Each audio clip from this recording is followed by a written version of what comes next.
ਅੱਜ ਦੀ ਵੱਡੀ ਖਬਰ ਆ ਰਹੀ ਹੈ ਜੀ ਗੁਰਦਾਸਪੁਰ ਸ਼ਹਿਰ ਤੋਂ, ਜਿੱਥੇ ਅੱਜ ਸਾਂਝੀ ਵਾਲਤਾ ਯਾਤਰਾ ਮੇਰਠ ਰਾਜਸਥਾਨ ਤੋਂ, ਜਿੱਥੇ ਮੀਰਾਬਾਈ ਦਾ ਜਨਮ ਹੋਇਆ ਸੀ, ਉੱਥੋਂ ਚੱਲ ਕੇ ਪੰਜਾਬ ਦੇ ਅਲੱਗ-ਅਲੱਗ ਇਲਾਕਿਆਂ ਵਿੱਚੋਂ ਹੁੰਦੀ ਹੋਈ ਅੱਜ ਗੁਰਦਾਸਪੁਰ ਪਹੁੰਚੀ। ਗੁਰਦਾਸਪੁਰ ਵਾਸੀਆਂ ਨੇ ਇਸ ਸਾਂਝੀ ਵਾਲਤਾ ਯਾਤਰਾ ਦਾ ਫੁੱਲਾਂ ਦੀ ਵਰਖਾ ਨਾਲ ਸਵਾਗਤ ਕੀਤਾ। ਇਸ ਯਾਤਰਾ ਦਾ ਠਹਿਰਾਵ ਗੁਰਦਾਸਪੁਰ ਦੇ ਕ੍ਰਿਸ਼ਨਾ ਮੰਦਿਰ ਵਿੱਚ ਹੋਇਆ, ਜਿੱਥੇ ਸੰਤਾਂ ਮਹਾਂਪੁਰਸ਼ਾਂ ਨੇ ਆਪਣੇ ਪ੍ਰਵਚਨਾਂ ਨਾਲ ਸੰਗਤ ਨੂੰ ਨਿਹਾਲ ਕੀਤਾ। ਇਸ ਮੌਕੇ ਤੇ ਯਾਤਰਾ ਦੇ ਨਾਲ ਆਏ ਮਹਾਂਪੁਰਸ਼ਾਂ ਦਾ ਕਹਿਣਾ ਸੀ ਕਿ ਇਸ ਯਾਤਰਾ ਦਾ ਮੇਨ ਮਕਸਦ ਹੈ ਸਮਾਜ ਨੂੰ ਇਕਜੁੱਟ ਕਰਨਾ ਅਤੇ ਸਾਂਝੀ ਵਾਲਤਾ ਦਾ ਪੈਗਾਮ ਦੇਣਾ, ਜਿਸ ਵਿੱਚ ਅਸੀਂ ਕਾਮਯਾਬੀ ਹੋਏ ਹਾਂ, ਕਿਉਂਕਿ ਇਸ ਯਾਤਰਾ ਵਿੱਚ ਹਰੇਕ ਧਰਮ, ਹਰੇਕ ਵਰਗ ਨੇ ਵੱਧ ਚੜ੍ਹ ਕੇ ਆਪਣਾ ਯੋਗਦਾਨ ਦਿੱਤਾ ਹੈ। ਗੁਰਦਾਸਪੁਰ ਤੋਂ ਵਿਜੇ ਸ਼ਰਮਾ ਅਤੇ ਰਜਿੰਦਰ ਸਿੰਘ ਦੀ ਵਿਸ਼ੇਸ਼ ਰਿਪੋਰਟ।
मीराबाई की जय, मीराबाई की जय, पूजनीय मीराबाई की जय, सतगुरु रविदास महाराज की जय, भारत माता की जय, साँझी वालता जिंदाबाद, जो बोले की जय, बाबा रविदास महाराज की जय, सतगुरु रविदास महाराज की जय, मीराबाई जी की जय।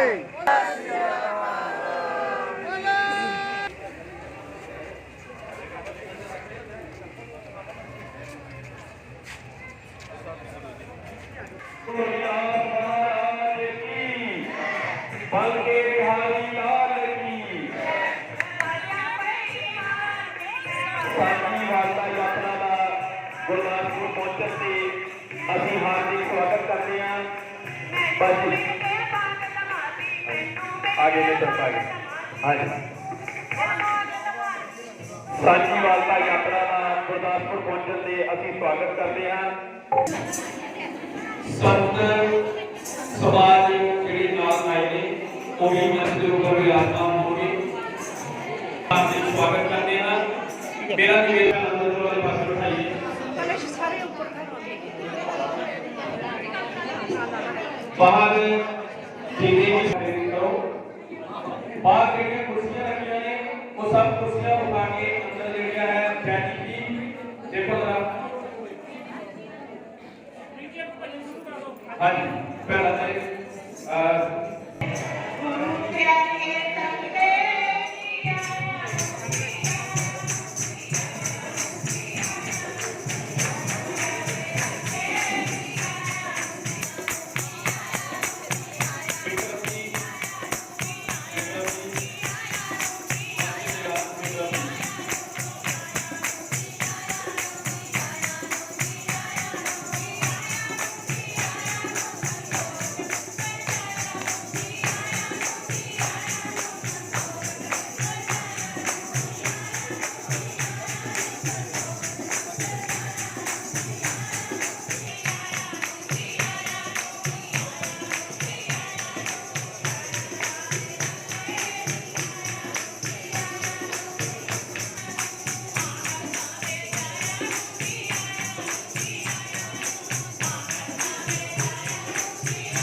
ਕਿ ਨਰਿੰਦਰ ਜੀ ਸਵਰਪਾਲ ਜੀ ਦੇ ਸ਼ਹਿਰ ਵਿੱਚ ਪਹੁੰਚੀ ਹੈ।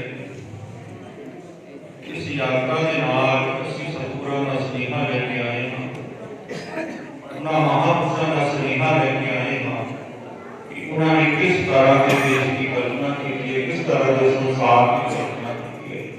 ਸਤਿਗੁਰਾਂ ਦਾ ਸ਼ਬਦ ਹੈ, ਕਹਿੰਦੇ ਐਸਾ ਜਾਮੂ ਰਾਜ ਨੈ ਜਹਾਂ ਮਿਲੇ ਸਭ ਨੂੰ ਆਵਾ ਛੋਟ ਬੜੇ ਸਭੇ ਬਰਸਾ।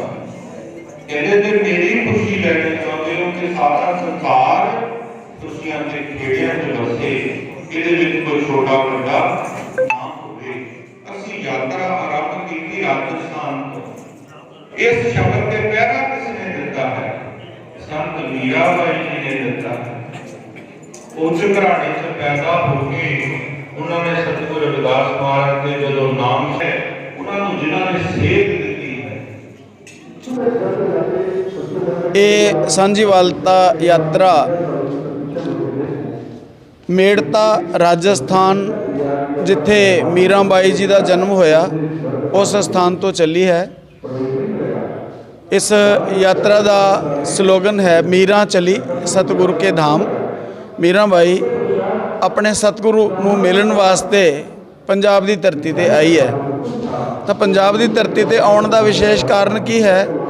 ਮੀਰਾ ਬਾਈ ਤਾਂ ਸਤਿਗੁਰੂ ਤੇ ਰਹਿੰਦੇ ਸਨ ਕਾਸ਼ੀ ਦੇ ਵਿੱਚ, ਲੇਕਿਨ ਪੰਜਾਬ ਦੀ ਧਰਤੀ ਦੇ ਉੱਤੇ ਵੀ ਦੋ ਸਥਾਨ ਐਸੇ ਨੇ ਜਿੱਥੇ ਸਤਿਗੁਰੂ ਰਵਿਦਾਸ ਮਹਾਰਾਜ ਜੀ ਨੇ ਲੰਬਾ ਸਮਾਂ ਰਹਿ ਕੇ ਤਪੱਸਿਆ ਕੀਤੀ ਹੈ, ਜਿਹਦੇ ਵਿੱਚੋਂ ਇੱਕ ਹੈ ਚੱਕ ਹਕੀਮਾਂ ਦੇ ਅੰਦਰ ਫਗਵਾੜੇ ਦੇ ਵਿੱਚ ਸਥਾਨ, ਜਿੱਥੇ ਸਤਿਗੁਰੂ ਨੇ 70 ਦਿਨ ਰਹਿ ਕੇ ਤਪੱਸਿਆ ਕੀਤੀ। ਉਸ ਸਥਾਨ ਤੇ ਸਤਿਗੁਰੂ ਕਬੀਰ ਜੀ ਔਰ ਸਤਿਗੁਰੂ ਧੰਨਾ ਜੱਟ ਜੀ ਵੀ ਉਹਨਾਂ ਨੂੰ ਮਿਲਣ ਦੇ ਵਾਸਤੇ ਆਏ। ਔਰ ਦੂਸਰਾ ਸਥਾਨ ਹੈ ਖੁਰਾਲਗੜ੍ਹ ਸਾਹਿਬ, ਜਿੱਥੇ ਚਰਨ ਗੰਗਾ ਵੀ ਸਥਾਪਿਤ ਹੈ। ਇਹ ਚਰਨ ਗੰਗਾ ਉਹ ਸਥਾਨ ਹੈ ਜਦੋਂ ਉਸ ਇਲਾਕੇ ਦੇ ਲੋਕਾਂ ਨੇ ਸਤਿਗੁਰੂ ਰਵਿਦਾਸ ਮਹਾਰਾਜ ਜੀ ਨੂੰ ਕਿਹਾ ਕਿ ਸਾਨੂੰ ਪਾਣੀ ਦੀ ਬੜੀ ਦਿੱਕਤ ਆਉਂਦੀ ਹੈ, ਤਾਂ ਕਹਿੰਦੇ ਆ ਕਿ ਸਤਿਗੁਰੂ ਰਵਿਦਾਸ ਜੀ ਨੇ ਉਸ ਸਮੇਂ ਆਪਣੇ ਖੱਬੇ ਪੈਰ ਦੇ ਅੰਗੂਠੇ ਦੇ ਨਾਲ ਉੱਥੋਂ ਮਿੱਟੀ ਪੁੱਟੀ ਔਰ ਉਹਦੇ ਵਿੱਚੋਂ ਪਾਣੀ ਨਿਕਲਿਆ। ਉਸ ਨੂੰ ਚਰਨ ਗੰਗਾ ਦੇ ਨਾਂ ਦੇ ਨਾਲ ਅੱਜ ਕੱਲ੍ਹ ਜਾਣਿਆ ਜਾਂਦਾ। ਉੱਥੇ ਬਹੁਤ ਵੱਡਾ ਮੰਦਿਰ ਔਰ ਗੁਰਦੁਆਰਾ ਦੋਨੋਂ ਹੀ ਸੁਸ਼ੋਭਿਤ ਨੇ। ਤਾਂ ਇਹ ਦੋ ਤਪੱਸਿਆ ਸਥਲੀਆਂ ਜਿਹਦੇ ਕਰਕੇ ਮੀਰਾ ਬਾਈ ਪੰਜਾਬ ਦੀ ਧਰਤੀ ਤੇ ਆਈ ਹੈ। ਔਰ ਇਸ ਯਾਤਰਾ ਨੂੰ ਮਹੰਤ ਪੁਰਸ਼ੋਤਮ ਦਾਸ ਜੀ ਮਹਾਰਾਜ ਨੇ ਇੱਕ ਬਹੁਤ ਹੀ ਪਵਿੱਤਰ ਸਦ ਸੰਕਲਪ ਦੇ ਨਾਲ ਇਸ ਨੂੰ ਚੱਲਣ ਦਾ ਜਿਹੜਾ ਸ਼ੁਭ ਆਰੰਭ ਕੀਤਾ ਹੈ। ਉਹਨਾਂ ਦੇ ਮਨ ਦੇ ਅੰਦਰ ਇਹ ਭਾਵ ਸੀ ਕਿ ਜਿਸ ਤਰ੍ਹਾਂ ਦੀ ਗੱਲ ਸਤਿਗੁਰੂ ਰਵਿਦਾਸ ਮਹਾਰਾਜ ਜੀ ਨੇ ਕਹੀ ਹੈ, ਉਸ ਨੂੰ ਅਸੀਂ ਲੋਕਾਂ ਦੇ ਹਿਰਦੇ ਦੇ ਵਿੱਚ ਉਤਾਰਨਾ ਚਾਹੁੰਦੇ ਹਾਂ ਕਿ ਜੈਸਾ ਚਾਹ ਸਾਧ ਸੰਗਤ ਮਿਲ ਰਹੀ ਹੈ ਮਾਧੋ ਜੈਸੇ ਮਧੁਪ ਮਖੀਰਾ, ਕਿ ਆਪਣਾ ਇਹ ਸਮਾਜ ਜੋ ਹੈ ਇਹ ਰਲ ਮਿਲ ਕੇ ਰਹਿਣਾ ਚਾਹੀਦਾ ਹੈ। ਅਲੱਗ-ਅਲੱਗ ਹਿੱਸਿਆਂ 'ਚ ਨਜ਼ਰ ਆਉਂਦਾ ਜਿਹੜਾ ਸਮਾਜ, ਇਹ ਠੀਕ ਨਹੀਂ। ਇੱਕ ਸਮਾਜ ਉਦੋਂ ਹੀ ਗਿਣਿਆ ਜਾਂਦਾ ਹੈ ਜਦੋਂ ਸਮਾਜ ਦੇ ਅੰਦਰ ਰੋਟੀ ਬੇਟੀ ਦੀ ਸਾਂਝ ਹੁੰਦੀ ਹੈ।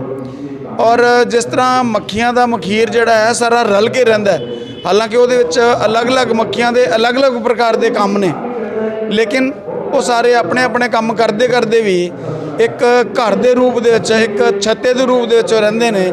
ਉਹਨਾਂ ਵੱਲ ਜਦੋਂ ਕੋਈ ਮਾੜੀ ਟੇਢੀ ਨਿਗਾਹ ਨਾਲ ਕੋਈ ਦੇਖਦਾ ਹੈ ਤਾਂ ਸਾਰੀਆਂ ਮੱਖੀਆਂ ਇੱਕਦਮ ਅਟੈਕ ਕਰਦੀਆਂ। ਤੇ ਸਾਡੇ ਸਮਾਜ ਦੀ ਵੀ ਇਹੀ ਸਥਿਤੀ ਹੋਣੀ ਚਾਹੀਦੀ ਹੈ ਕਿ ਸਾਨੂੰ ਰਲ ਕੇ ਰਹਿਣਾ ਚਾਹੀਦਾ ਹੈ। ਸਾਡੇ 'ਤੇ ਕੋਈ ਹਮਲਾ ਬਾਹਰ ਤੋਂ ਕਰਦਾ ਹੈ ਤਾਂ ਉਹਦਾ ਅਸੀਂ ਡਟ ਕੇ ਮੁਕਾਬਲਾ ਕਰ ਸਕੀਏ। ਤੇ ਇਹ ਭਾਵ ਲੈ ਕੇ ਸਤਿਗੁਰੂ ਪੁਰਸ਼ੋਤਮ ਦਾਸ ਜੀ ਮਹਾਰਾਜ ਜੀ ਨੇ ਇਹ ਯਾਤਰਾ ਦਾ ਸ਼ੁਭ ਆਰੰਭ ਕੀਤਾ ਹੈ। ਮੈਂ ਸਮਝਦਾ ਹਾਂ ਕਿ ਇਹ ਪਿਛਲੇ 5 ਦਿਨ ਤੋਂ ਯਾਤਰਾ ਜਿਹੜੀ ਚੱਲਦੀ ਆ ਰਹੀ ਹੈ, ਇਸ ਦੌਰਾਨ ਇਹ ਯਾਤਰਾ ਲੋਕਾਂ ਦੇ ਵਿੱਚ ਆਪਣਾ ਸੰਦੇਸ਼ ਦੇਣ ਦੇ ਵਿੱਚ ਸਫਲ ਹੋ ਰਹੀ ਹੈ, ਕਿਉਂਕਿ ਅਨੇਕਾਂ ਲੋਕਾਂ ਦਾ ਸਹਿਯੋਗ, ਅਲੱਗ-ਅਲੱਗ ਜਾਤ ਬਰਾਦਰੀਆਂ, ਪੰਥਾਂ, ਸੰਪਰਦਾਇਆਂ ਦਾ ਲੋਕ ਦਾ ਸਹਿਯੋਗ ਜਿਹੜਾ ਹੈ ਇਸ ਯਾਤਰਾ ਦੇ ਵਿੱਚ ਮਿਲ ਰਿਹਾ ਹੈ। ਜਿੱਥੇ ਜਿੱਥੇ ਵੀ ਜਾਂਦੇ ਹਾਂ, ਸਭ ਜਾਤ ਬਰਾਦਰੀਆਂ ਦੇ, ਪੰਥਾਂ, ਸੰਪਰਦਾਇਆਂ ਦੇ ਲੋਕ ਇਕੱਠੇ ਹੋ ਕੇ ਇਸ ਯਾਤਰਾ ਦਾ ਸਵਾਗਤ ਕਰਦੇ ਆ। ਤਾਂ ਮੈਨੂੰ ਲੱਗਦਾ ਹੈ ਕਿ ਇਹ ਯਾਤਰਾ ਆਪਣੇ ਸਫਲਤਾ ਦੇ ਉੱਤੇ ਪਹੁੰਚੇਗੀ। ਇਹਨਾਂ ਹੀ ਨਿਵੇਦਨ ਕਰਨਾ ਸੀ। ਬਹੁਤ ਬਹੁਤ ਧੰਨਵਾਦ। ਕੋ ਸਾਂਝੀਵਾਲਤਾ ਯਾਤਰਾ, ਮੈਂ ਤੇ ਇੱਥੇ ਅੱਜ ਸ਼ਰਧਾਲੂ ਦੇ ਤੌਰ ਤੇ ਆਇਆ। ਪਹਿਲੀ ਗੱਲ ਤੇ ਸੋ ਜੋ ਮੈਨੂੰ ਜਾਣਕਾਰੀ ਪ੍ਰਾਪਤ ਹੋਈ ਹੈ ਕਿ ਸਾਂਝੀਵਾਲਤਾ ਯਾਤਰਾ ਜਿਹੜੀ ਹੈ ਉਹ ਸੰਤ ਸਮਾਜ ਵੱਲੋਂ ਅਲੱਗ-ਅਲੱਗ ਸੰਪਰਦਾਵਾਂ ਦੇ ਮੁਖੀਆਂ ਵੱਲੋਂ ਕੱਢੀ ਗਈ ਹੈ। ਮੀਰਾ ਬਾਈ ਜੀ, ਸੰਤ ਮੀਰਾ ਬਾਈ ਜੀ, ਉਹਨਾਂ ਦਾ ਜਿਹੜਾ ਪੈਤਰਿਕ ਨਿਵਾਸ ਹੈਗਾ ਰਾਜਸਥਾਨ ਦੇ ਵਿੱਚ, ਪਿਛੋਕੜ ਹੈ ਜਿੱਥੇ ਉਹਨਾਂ ਦਾ ਮੇੜਤਾ ਰਾਜਸਥਾਨ 'ਚ, ਉੱਥੇ ਉਹਨਾਂ ਨੂੰ ਬਚਪਨ ਦੇ ਵਿੱਚ ਚਤੁਰਭੁਜ ਮੂਰਤੀ ਪ੍ਰਾਪਤ ਹੋਈ ਸੀ। ਸੰਤ ਬਾਬਾ ਰਵਿਦਾਸ ਜੀ ਮਹਾਰਾਜ, ਸਤਿਗੁਰੂ ਬਾਬਾ ਰਵਿਦਾਸ ਜੀ ਮਹਾਰਾਜ ਨੇ ਮੀਰਾ ਬਾਈ ਤੇ ਕਿਰਪਾ ਕੀਤੀ ਸੀ, ਨਾਮਦਾਨ ਬਖਸ਼ਿਆ ਸੀ ਔਰ ਫਿਰ ਮੀਰਾ ਕ੍ਰਿਸ਼ਨ ਹੋ ਗਈ ਸੀ, ਹਰੀ ਦਾ ਰੂਪ ਹੋ ਗਈ ਸੀ। ਸੋ ਉਸ ਸਮੇਂ ਦੇ ਵਿੱਚ ਜਿੱਥੇ ਜਾਤ ਪਾਤ ਦਾ ਭੇਦਭਾਵ ਵੀ ਸ਼ਿਖਰਾਂ 'ਤੇ ਸੀ, ਉੱਥੇ ਬਾਬਾ ਰਵਿਦਾਸ ਜੀ ਮਹਾਰਾਜ ਵਰਗੇ ਮਹਾਂਪੁਰਖਾਂ 'ਤੇ ਮੀਰਾ ਇੱਕ ਰਾਜਕੁਮਾਰੀ ਸੀ, ਰਾਜ ਘਰਾਣੇ ਤੋਂ ਸੀ, ਉਹਨਾਂ ਦੀ ਸਿੱਖਿਆ ਬਣੀ, ਉਹਨਾਂ ਦੀ ਕਿਰਪਾ ਹਾਸਲ ਕੀਤੀ ਤੇ ਅਧਿਆਤਮ ਦੇ ਸਿਖਰ ਨੂੰ ਛੂਹਿਆ। ਅੱਜ ਸਮਾਜ ਸਾਡਾ ਵੰਡਿਆ ਜਾ ਰਿਹਾ, ਲੋਕਾਂ ਦੇ ਵਿੱਚ ਨਫ਼ਰਤ ਫੈਲਾਈ ਜਾ ਰਹੀ ਹੈ। ਕੁਝ ਸ਼ਕਤੀਆਂ ਇੱਦਾਂ ਦੀਆਂ ਹੈਗੀਆਂ ਜਿਹੜੀਆਂ ਜਾਤ ਪਾਤ ਦੇ ਧਰਮ ਦੇ ਨਾਂ ਦੇ ਉੱਤੇ ਸਾਨੂੰ ਵੰਡਣਾ ਚਾਹੁੰਦੀਆਂ, ਲੇਕਿਨ ਸਾਡੇ ਦੇਸ਼ ਦੀ, ਧਰਮ ਦੀ, ਸੰਸਕ੍ਰਿਤੀ ਦੀ ਜਿਹੜੀ ਮੂਲ ਭਾਵਨਾ ਹੈ ਉਹ ਇੱਕ ਹੀ ਹੈ। ਉਹਨੂੰ ਜਾਗਰਤ ਕਰਨਾ ਵੀ ਸਮੇਂ ਦੀ ਲੋੜ ਹੈ। ਇਸੇ ਕਰਕੇ ਮੇੜਤਾ ਰਾਜਸਥਾਨ ਤੋਂ ਇਹ ਯਾਤਰਾ ਕੱਢੀ ਗਈ, ਅਲੱਗ-ਅਲੱਗ ਥਾਵਾਂ ਤੋਂ ਹੁੰਦੀ ਹੋਈ ਅੱਜ ਗੁਰਦਾਸਪੁਰ ਪਹੁੰਚੀ। ਸੋ ਮੈਨੂੰ ਤਾਂ ਪਤਾ ਲੱਗਾ ਸੀ ਵੀ ਗੁਰਦਾਸਪੁਰ ਵੀ ਯਾਤਰਾ ਪਹੁੰਚ ਰਹੀ ਹੈ ਤੇ ਗੁਰਦਾਸਪੁਰ ਦਾ ਇੱਕ ਸ਼ਹਿਰੀ ਹੋਣ ਦੇ ਨਾਤੇ, ਇੱਕ ਪੋਲੀਟੀਕਲ ਲੀਡਰ ਹੋਣ ਦੇ ਨਾਤੇ ਨਹੀਂ, ਕਿਉਂਕਿ ਰਾਜਨੀਤੀ ਨਾਲ ਇਹਦਾ ਕੋਈ ਵਾਸਤਾ ਨਹੀਂ, ਲੇਕਿਨ ਰਾਜਨੀਤਿਕ ਵੀ ਤੇ ਆਮ ਆਦਮੀ ਨੇ। ਸੋ ਜਿੱਥੇ ਕੋਈ ਚੰਗਾ ਕੰਮ ਹੋ ਰਿਹਾ, ਪਰਮਾਤਮਾ ਦੀ ਗੱਲ ਹੋ ਰਹੀ ਹੈ, ਪਰਮਾਤਮਾ ਦੇ ਪਿਆਰਿਆਂ ਦੀ ਗੱਲ ਹੁੰਦੀ ਹੈ, ਉੱਥੇ ਨੈਤਿਕ ਜ਼ਿੰਮੇਵਾਰੀ ਸਮਝਦੇ ਹੋਏ ਅੱਜ ਅਸੀਂ ਇੱਥੇ ਦਰਸ਼ਨਾਂ ਵਾਸਤੇ ਆਏ ਹਾਂ।